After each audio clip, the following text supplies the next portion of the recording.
Hey, what's up mga bossing? It's Megan Sirgan. Ano ako nabili? Bumili ako ng incubator kasi para magparami ng mga chicks. Ang bala ko bumili ng mga fertile eggs tapos papa-incubate ko. Try natin.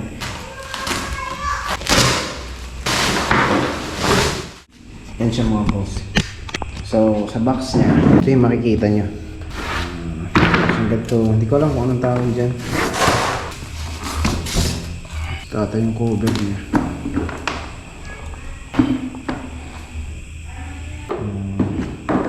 Made of plastic.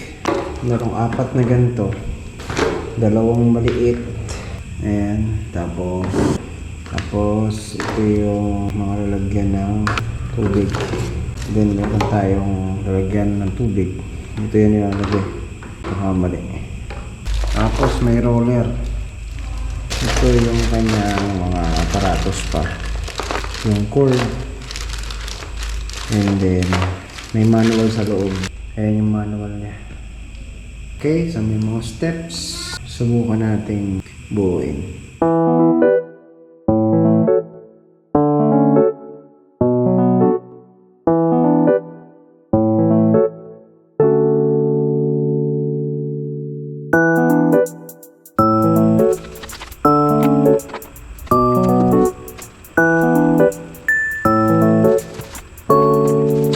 After mga 30 minutes siguro, na-assemble ko na siya. So ito yung naging itsura niya. So, actually madali lang siyang i-assemble. Nahirapan lang ako sa roller niya.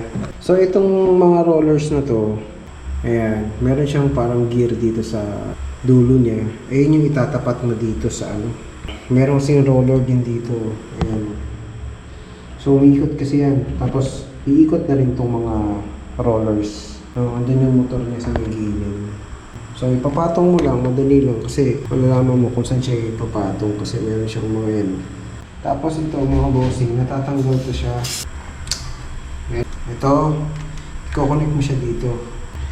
Malalaman niya naman kung paano ikakabit to. Tapos pag nag-click yun yun. Tapos, papatong mo na to. Patong mo na. Meron siyang 2 source ng power supply. Pasok mo to dyan. Rekta dito sa outlet. No? And then, meron namang ganito. In kaso na brown out, sa amin kasi medyo nagba-brown out siya. So, ito, palagay mo dyan. Tapos, ito, i-clip mo sa battery. Ipang-clip siya. Para in kaso mag-brown out. Sinaksak mo siya, automatic siya mag-on. Ayan. Factory set ng temperature niya is 37.8. 37.8 daw yung hatching temperature. Pero, kung gusto mong iset ng manually, pwede mo siyang i-ano dito. Ito. Plus ka dyan. Tapos minus. Ma-add na yung temperature. Tapos pare, gusto mo 37.8, iset mo na. Ang question ko lang dito mga bossing, hindi umiikot yung niya, roller. Hindi ko alam siguro after pa ng how many minutes tsaka siya magbabaliktad. Tapos ito, nag-testing ako ng tubig kasi kailangan niya ng humidity. May 3 pwestuhan dyan. 1, 2, 3. Ito siya nilalagay mga boss. Okay. Pasok mo dito. So ayan, nakapasok na. Tapos ito, ilalagay mo doon. Tapos halagyan mo ng tubig to. So yan babantayan mo lang kung nauubos na. Yun lang mga boss. Until next time, sana i-bless tayo ni Lord sa ating mga sinusubukang mga ganap sa buhay. So until next time, mga susunod na vlog. Again, this is God. Ingat po tayong lahat. God bless us all. Bye-bye.